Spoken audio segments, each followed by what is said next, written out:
Eu quero cumprimentar os irmãos com a paz do nosso Senhor e Salvador Jesus Cristo, essa pessoa maravilhosa que é Jesus. Se não acontece nada, você acha que Deus não estava com você. Você passa perto da morte e não morre, você ainda acha que foi sorte ou que Deus não estava com você. Hoje mesmo, um caminhão tombou ali na estrada, com madeira, caiu em cima de uma moto e uma bicicleta. Matou um casal que tinha 3 filhos, né? E matou mais um outro casal. Então, para você ver, né? A gente tem que estar sempre pedindo para Deus andar com a gente. E outra coisa, eles não estavam fazendo nada de errado, não. O caminhão tombou em cima deles, entendeu? Então, Deus sempre fala para a gente agradecer Ele, porque nesses momentos que você passa por essas dificuldades, se você entender que é Deus que te livra, você começa a trazer Deus para a sua vida, porque nós estamos acostumados a vivermos afastados de Deus. Esse é um grande problema de todos nós. Nós somos educados para colocar Deus em um canto. Nós somos educados para achar que tudo o que a gente consegue é pela nossa força, pela nossa sabedoria. E Deus, Ele nos ensina através da Bíblia que nós temos que ser dependentes dEle. Por quê? Dependentes de Deus. Porque nós estamos aqui na Terra, é um projeto de aprendizado, um projeto de transformação. Você, quando entra em uma faculdade, você tem que depender dos seus professores, porque eles sabem mais aquilo que eles vão te ensinar do que você, até que você se torne autossuficiente, não é?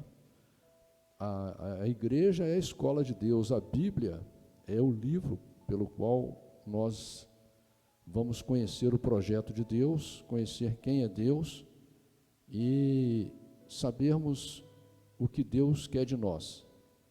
Então, se você não compreender que você é dependente de Deus, você vai viver pela sua força. Tanto é que em vários lugares, nos Salmos diz que se Deus não guarda a casa, em vão vigia o sentinela, não é? E não adianta você achar que você tem alguma força ou algum poder.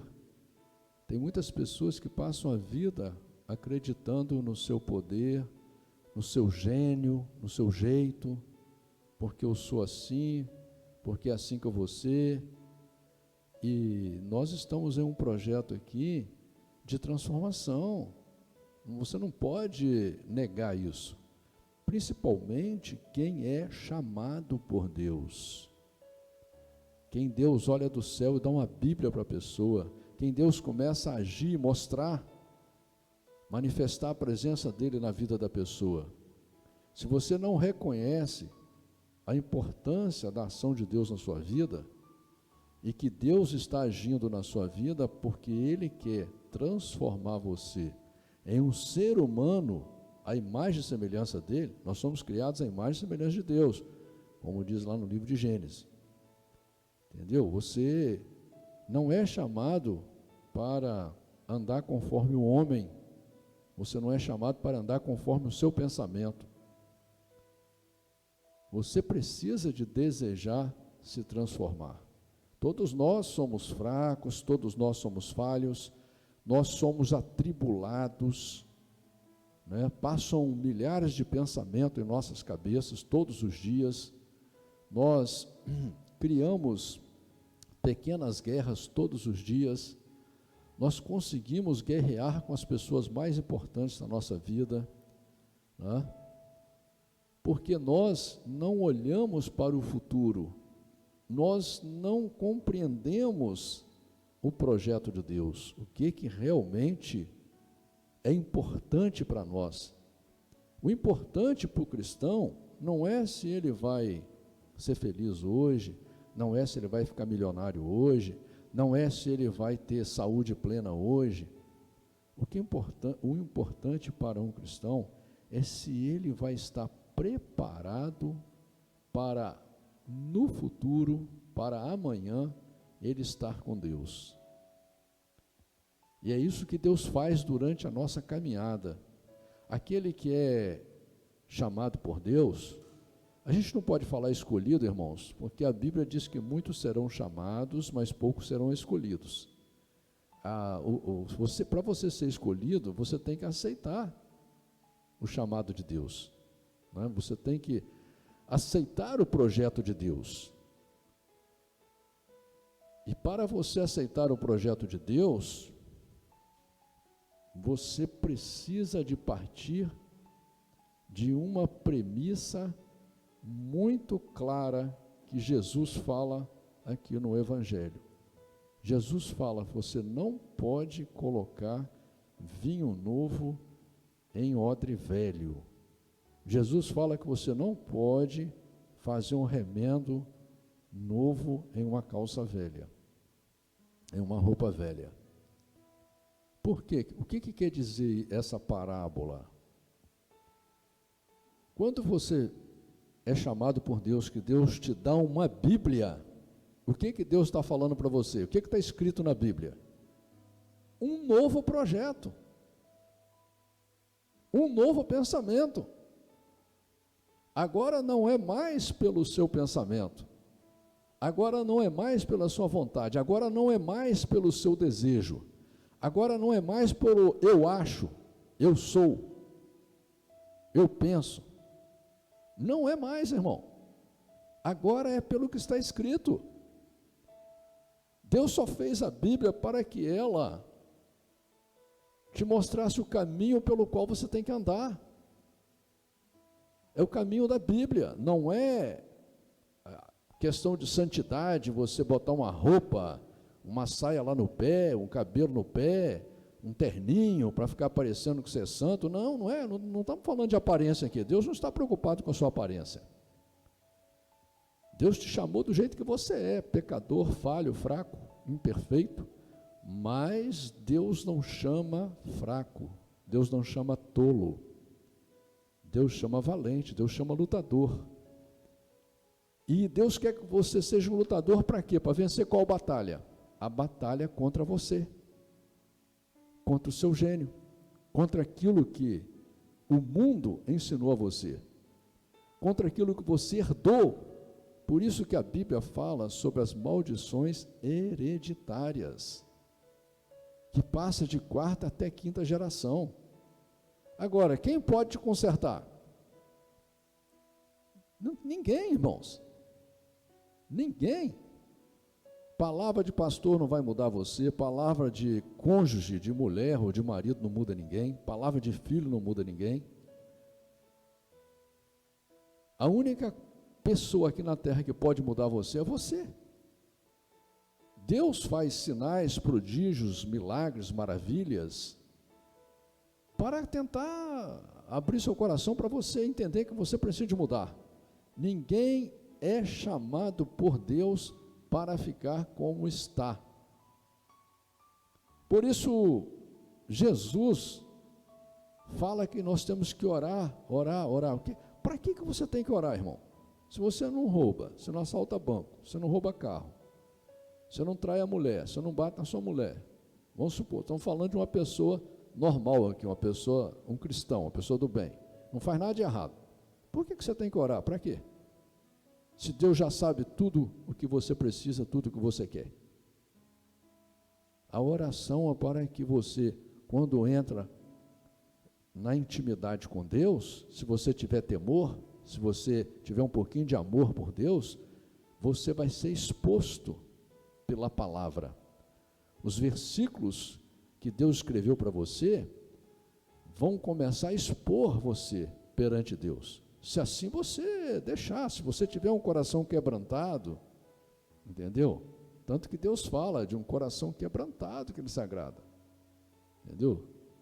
Se você tiver humildade para chegar na presença de Deus e falar: Senhor, eu realmente preciso de mudar, eu tenho que mudar. Agora, como que você vai mudar?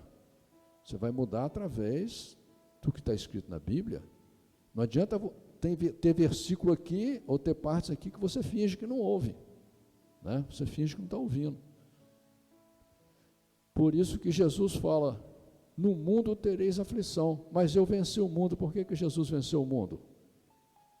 Porque ele andou conforme a palavra, ele fez tudo para cumprir o que estava escrito na palavra. E o que ele falou? Aquele que perseverar até o fim, este será salvo.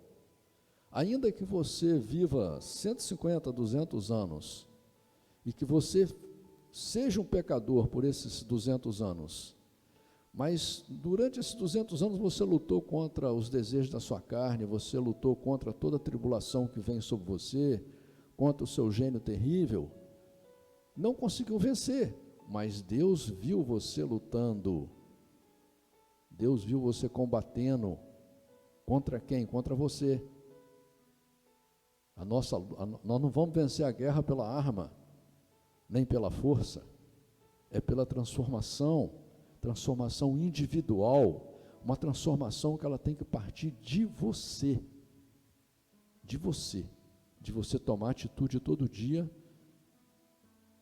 e levar a sério que você precisa de mudar. Porque quem pode te garantir que você vai ter tempo para mudar? Você vai ter 10, 20 ou 30 ou 50 anos para mudar. Quem vai te garantir? Quantas pessoas com saúde, jovens, morreram hoje? Você acha que é só você que não vai morrer? Deus te chama para mudar hoje. A Bíblia fala que o dia é hoje. Aí Deus está te mostrando os sinais. Deus está te mostrando, né? A morte te rodeando, a tribulação te rodeando, o aperto te rodeando, Deus te dando os livramentos. Deus está usando a tua esposa para falar com você, Deus está usando o teu marido para falar com você, Deus está usando as pessoas à sua volta para falar com você, mas você não quer mudar, você não muda, entendeu? Esse é o problema. Então, como que você vai fazer? Você tem que começar, em primeiro lugar, a amar a Deus. Você tem que orar a Deus todos os dias, falar, Senhor, eu tenho que te amar, porque quando você começar a amar a Deus, Jesus fala que aonde está o teu coração, ali está o teu tesouro. Se o teu coração estiver em Deus, se você estiver amando a Deus, Deus será um tesouro para você. Não vai ser as coisas do mundo que vão ser um tesouro para você. E como nós, para conquistarmos tanto a felicidade aqui na terra, a paz aqui na terra, nós dependemos de Deus, porque não temos força, sem Deus não somos nada, somos fracos, você primeiro tem que chegar a Deus. Chegar a Deus tentando amá-lo, que não adianta você vir com conversa para cima de mim e dizer que você ama a Deus mais que a tudo, porque eu não vou acreditar, né? Vamos ser sinceros, a sinceridade é que vai levar a gente a Deus. Por isso que Jesus fala, e cita o livro de Isaías, né? Esse povo me honra com os lábios, mas o seu coração está longe de mim. Não adianta você honrar a Deus com os lábios, não adianta você fazer de conta. Seja sincero com você mesmo, seja sincero com Deus, comece a observar as suas falhas, entendeu? Não importa se você não vai conseguir vencê-las, o importante é que você está convicto que você tem muita coisa que você precisa de mudar e que você agora tomou a decisão de mudar. Então você vai lutar por isso. Amém, livro irmãos? De Marcos, no capítulo 16, você vai encontrar essa referência lá no livro de Mateus, capítulo 28, versículo 1 em diante, lá no livro de Lucas, capítulo 24, versículo 1 em diante, livro de João, capítulo 20, versículo 1 em diante. Diz a palavra do Senhor assim: e passando o sábado, Maria Madalena e Maria, mãe de Tiago, e Salomé, compraram aromas para irem ungí-lo. E no primeiro dia da semana, foram ao sepulcro de manhã cedo, ao nascer do sol, e diziam umas às outras: quem nos revolverá a pedra da porta do sepulcro? e olhando, viram que já a pedra estava revolvida, e era ela muito grande. E entrando no sepulcro, viram um jovem assentado à direita, vestido de uma roupa comprida branca, e ficaram espantadas. Ele, porém, disse-lhes: não vos assusteis, buscais a Jesus Nazareno, que foi crucificado, já ressuscitou, não está aqui, e eis aqui o lugar onde o puseram. Mas ide, dizei a seus discípulos e a Pedro, que ele vai adiante de vós para a Galiléia, ali o vereis, como ele vos disse. E saindo elas apressadamente, fugiram do sepulcro, porque estavam possuídas de temor e assombro, e nada diziam a ninguém, porque temiam. E Jesus, tendo ressuscitado, na manhã do primeiro dia da semana, apareceu primeiramente a Maria Madalena, a qual tinha expulsado 7 demônios. Você vai ver essa referência lá no livro de Lucas, no capítulo 8, no versículo 2. E é uma coisa importante, irmãos, porque aqui nós temos que analisar 2 fatos muito interessantes.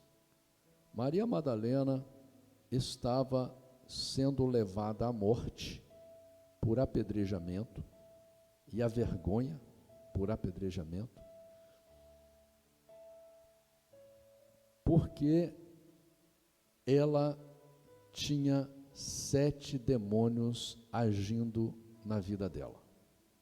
Quando você fala essa palavra demônio hoje, a maioria das igrejas acha que agora não tem mais demônio. Demônio só existia na época de Jesus. Entendeu? O crente, você falar em demônio, ele bate na madeira para isolar, entendeu? Você não pode falar com ele de demônio. A maioria das igrejas aí, você não pode nem falar em demônio, entendeu? Como se eles não existissem mais. Sendo que a Bíblia deixa claro que no final dos tempos, ele ia ter muito mais poder do que tinha naquela época, né? E sendo que a fúria dele contra o ser humano no final dos tempos ia ser muito maior ainda. Então é para nós estarmos muito mais vigilantes contra as ações do demônio, como diz lá no livro de Efésios capítulo 6, contra as astutas ciladas do diabo, né? A gente tem que estar muito mais atento. Nós vemos hoje uma ação demoníaca mundial, querendo destruir as famílias, querendo acabar com a inocência das crianças, né? Matando no atacado, estão matando no atacado, né? Estão criando pandemias e uma guerra biológica para matar à vontade, entendeu? E as pessoas não entendem que isso é uma guerra espiritual, não entendem que isso é uma ação do demônio, entendeu? Esses demônios, a Bíblia diz que o demônio entrou no corpo de Judas. Entrou. Quando ele traiu Jesus, a Bíblia diz que o demônio entrou, possuiu o corpo dele e fez ele suicidar, matou ele através do suicídio, né? Vemos aqui uma coisa importantíssima, que Maria Madalena, quando tem um encontro com Jesus, e Jesus expulsa esse demônio da vida dela, ela se transforma em uma serva de Deus, passa a andar com Jesus. E Jesus dá tanta importância para ela, que a primeira pessoa que fica sabendo sobre a ressurreição de Jesus é ela. Imagina que privilégio, que privilégio. Então isso mostra que Deus não está preocupado com o seu pecado, com o seu passado. Deus quer saber se no dia chamado hoje você quer mudar, você quer se libertar, você quer ter um encontro com Jesus, você quer deixar Jesus entrar na sua casa, no seu casamento, no seu trabalho, no seu pensamento. É isso que Deus quer fazer, porque quando Jesus entra na sua vida, Ele vai transformar a sua vida para o bem. Você só terá paz, só terá alegria, só terá felicidade quando o Senhor participar da sua vida. Então, irmãos, temos que prestar muita atenção, porque a ação do inimigo é muito mais poderosa do que você pensa. Versículo 10: E partindo ela, anunciou àqueles que tinham estado com ele, os quais estavam tristes e chorando. E ouvindo eles que vivia e que tinha sido visto por ela, não o creram. E depois manifestou-se de outra forma a 2 deles que iam de caminho para o campo. E indo estes, anunciaram-no aos outros, mas nem ainda estes creram. Aqui no versículo 12, você vai encontrar uma referência lá em Lucas 24, 13, e você vai ver que ele encontrou com esses 2 ali em Emaús.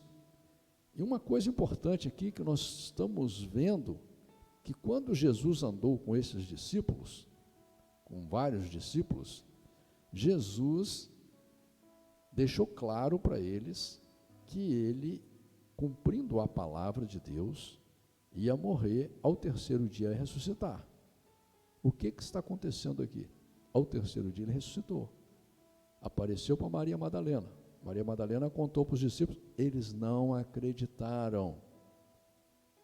Aí ele apareceu para os 2 discípulos lá de Emaús, eles contaram para todo mundo, eles não acreditaram. Eu pergunto para você, você acredita na promessa de Deus?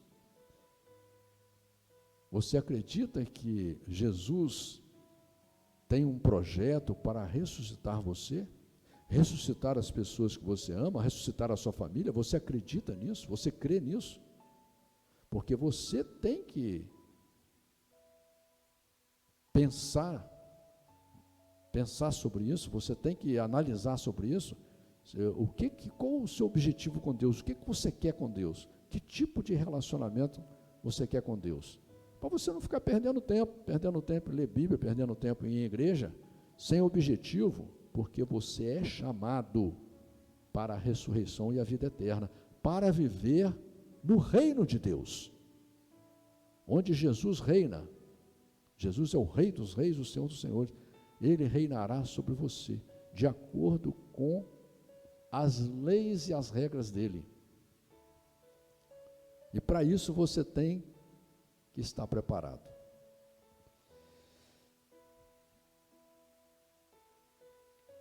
Versículo 14: Finalmente apareceu aos 11, onde eles, estando assentados à mesa, e lançou-lhe-se em rosto a sua incredulidade e dureza de coração, por não haverem crido nos que o tinham visto já ressuscitado. Irmãos, aqui tem uma referência lá no livro de João, capítulo 20, versículo 19, que é bem interessante, porque ali diz que os discípulos estavam reunidos e as portas e as janelas estavam fechadas, e Jesus aparece no meio deles, em um corpo glorificado, o corpo que é prometido para nós, corpo incorruptível,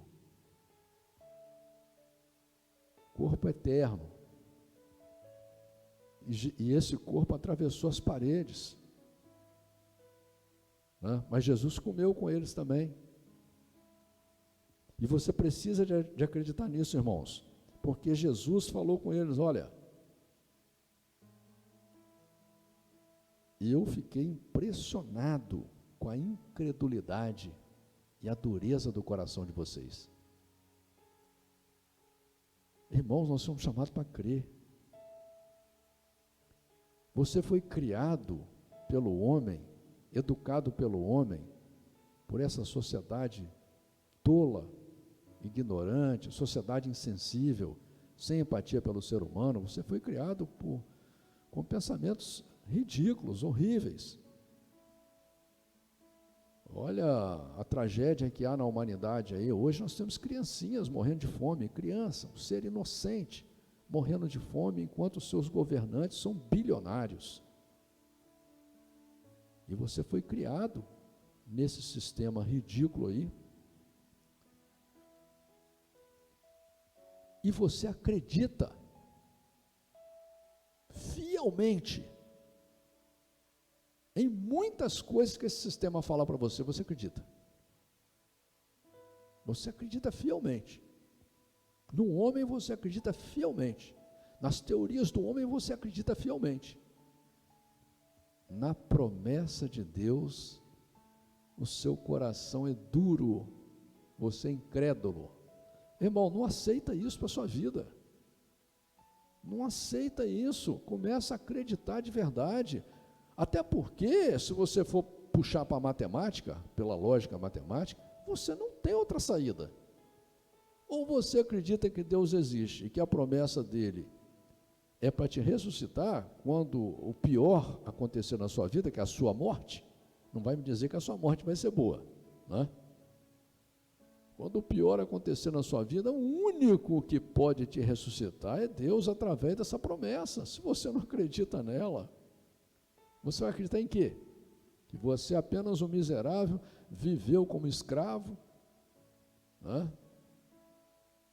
Viveu para dar satisfação para o homem, e no final você morreu e acabou, é isso. Por isso que o apóstolo Paulo fala, se você acredita em Deus, só aqui na terra, meu irmão, você é um miserável, entendeu? Promessa maravilhosa de Deus é para o futuro, e nós deveríamos andar alegres e felizes por conhecermos essa promessa. E Jesus disse para os discípulos assim, né? Jesus que te chamou, ele diz para você assim: ide por todo o mundo, pregai o evangelho a toda criatura. Toda criatura, rico, pobre, bonito, feio, magro, gordo. Toda criatura, crente, descrente. Quem crer e for batizado será salvo, mas quem não crer será condenado. Irmãos, olha só, Jesus diz assim para você: ide, pregai o evangelho. Não tem o nome das pessoas que não tem?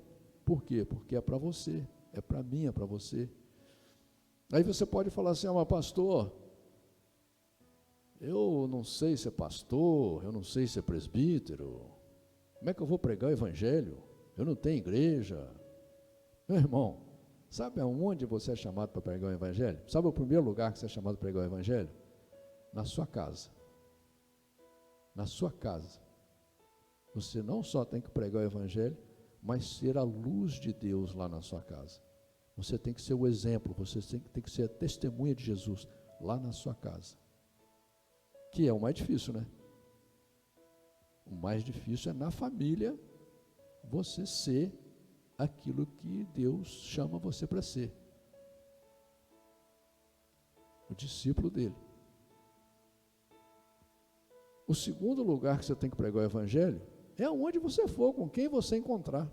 Ainda que você fique calado, mas o teu testemunho vai estar pregando, né? Eu sempre digo, quando você vem numa igreja, você entra, se você ficar quieto ali na igreja, sem falar nada, sem fazer nada, você já está pregando, porque a sua presença está ali, entendeu? Então, irmãos, esse ide aqui é para todos nós.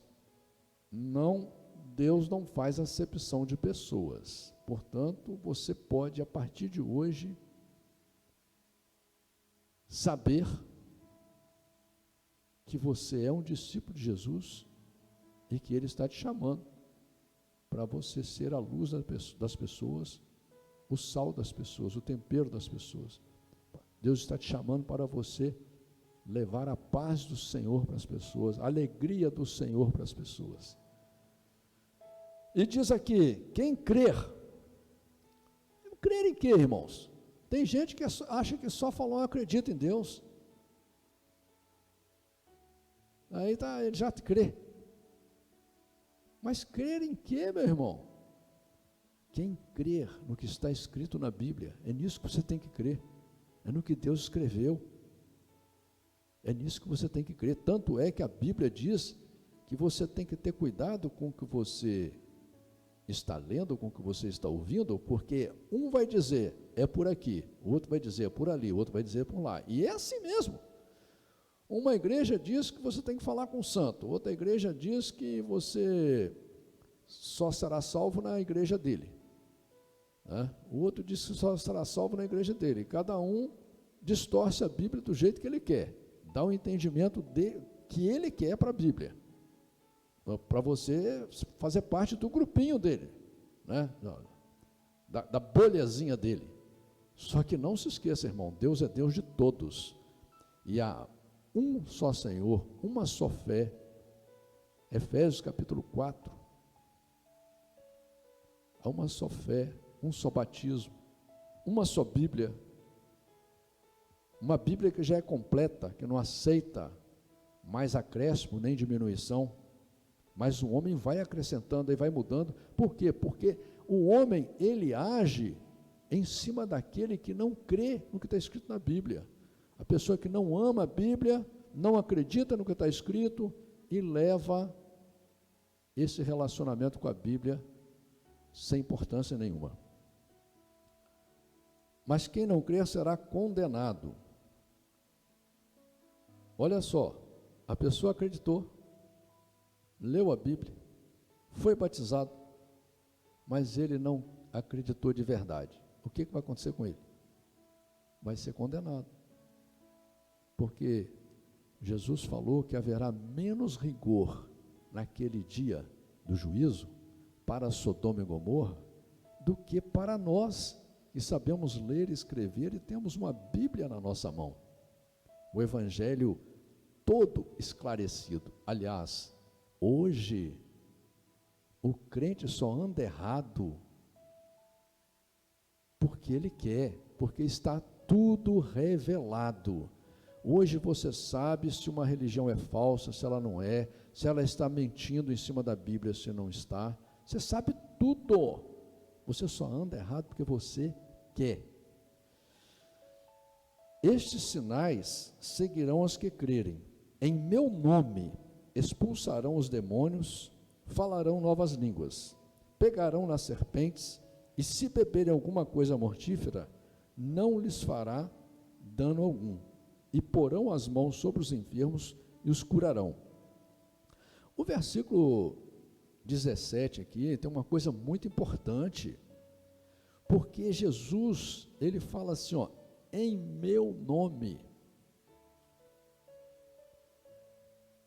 E eu vejo aí crentes com a Bíblia na mão, várias e várias igrejas, usando outros nomes, vários nomes. Um usa Jeová, outro usa José, outro usa Maria, outro usa João, outro usa Pedro. Sendo que a Bíblia, ela deixa claro, livro de Isaías, capítulo 9, versículo 6, livro de 1 Timóteo, capítulo 2, versículo 5, livro de Filipenses, capítulo 2, versículo 10, livro de Colossenses, capítulo 3, versículo 17, livro de Atos, capítulo 4, versículo 12, livro de 1 Coríntios, capítulo 3, versículo 11, livro de Gálatas, capítulo 2, versículo 16. Eu poderia ficar aqui 2 horas citando os versículos, que inclusive eu vou citar um para você aqui, Colossenses capítulo 3, versículo 17, que a Bíblia deixa claro que tudo quanto fizerdes por palavras ou por obras, fazei em nome de Jesus. Olha, se você for orar por alguém, tem que ser em nome de Jesus. Se for para curar alguém, tem que ser em nome de Jesus. Se for para expulsar demônio, tem que ser em nome de Jesus. Se for para ressuscitar alguém, tem que ser em nome de Jesus. Tudo quanto fizerdes por palavras ou por obras, fazei em nome de Jesus. Mas as pessoas acham que não, esses versículos todos aqui estão errados. Ela faz do jeito que a religião dela ensina. A Bíblia diz lá em Filipenses, capítulo 2, versículo 10, vou até dar uma olhada rápida aqui com os irmãos. Filipenses 2, 10.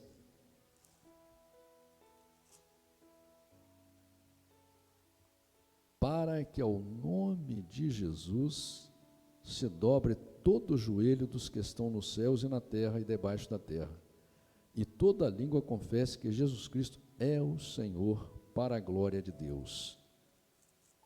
Então, irmãos, vamos aqui ler o livro de Gálatas, capítulo 2, versículo 16. Sabendo que o homem não é justificado pelas obras da lei, mas pela fé em Jesus Cristo. A fé em quê, irmãos? A fé na palavra de Deus, a fé em Jesus.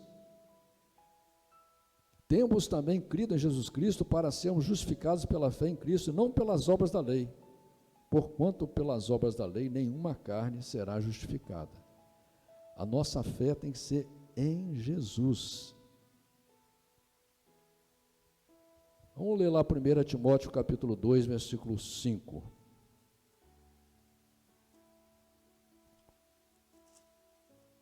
Timóteo 2:5 diz assim: porque há um só Deus e um só mediador entre os homens e Deus, Jesus Cristo, o homem. Quantos mediadores há? A Bíblia diz há um só.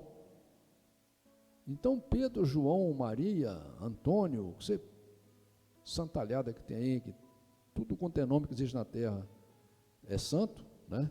Nunca vi tanto santo assim na minha vida. Não adianta você pedir para eles, que a Bíblia diz que porque há um só Deus e um só mediador entre Deus e os homens. Não há dois, não, só há um. E quando fala que quem crer e for batizado, também é muito interessante, irmãos, porque a Bíblia fala como deve ser o batismo. Na Bíblia não tem batismo de criança.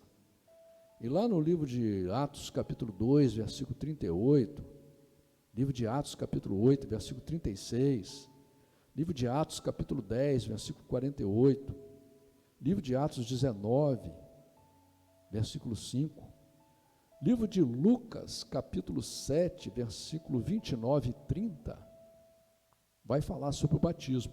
E no livro de Lucas 29 e 30 tem uma coisa muito importante, que é importante vocês saberem, né? Porque tem muita gente que você prega o batismo para eles, e eles acham que não precisa se batizar, né? Não, eu não preciso ser batizado, né? Lucas 7, 29 e 30. Diz a palavra do Senhor assim: e todo o povo que o ouviu, e os publicanos, tendo sido batizados com o batismo de João, justificaram a Deus. Mas os fariseus e os doutores da lei rejeitaram o conselho de Deus contra si mesmo, não tendo sido batizado por ele. Então, quando você nega se batizar, de acordo com a Bíblia, você está rejeitando o conselho de Deus contra você, contra você. E essa questão também aqui, quando fala no versículo 18, na parte B, diz assim: e porão as mãos sobre os enfermos e os curarão. É muito importante isso aqui, irmãos, porque se você ler lá no livro de Marcos, capítulo 6, versículo 5, você vai ver Jesus impondo a mão sobre as pessoas. Livro de Marcos, capítulo 8, versículo 23, livro de Atos, capítulo 9, versículo 17, e lá no livro de Êxodo, capítulo 17, versículo 11, tem uma passagem muito interessante, porque quando o povo de Deus estava lutando contra o inimigo, Moisés estava no alto do monte com a mão erguida, com a mão imposta, né? Quando Moisés abaixava a mão, o povo de Deus começava a perder a batalha. Moisés levantava a mão, o povo de Deus começava a vencer a batalha. Por que Deus dá esse exemplo? Deus está dizendo para você aqui claramente que se você assumir que você é um discípulo do Senhor, que debaixo das tuas mãos há o poder de Deus. Não é poder seu, não. É o poder de Deus. E muitas vezes não é nem porque você merece, é por causa do nome de Deus que você leva. Muitas vezes é por causa do projeto de Deus, como diz lá no livro de Ezequiel, capítulo 36, entendeu? Às vezes é por amor àquela pessoa que chega até você, entendeu? Que Deus tem uma obra na vida dela, você levanta as tuas mãos, né, impõe a mão sobre a pessoa, ela pode ser curada de qualquer doença, ela pode ser liberta de quantos demônios tiver. Né? Versículo 19, ora, o Senhor, depois de lhes ter falado, foi recebido no céu e assentou-se à direita de Deus. E eles, tendo partido, pregaram por todas as partes, cooperando com eles o Senhor e confirmando a palavra com os sinais que se seguiram. Amém.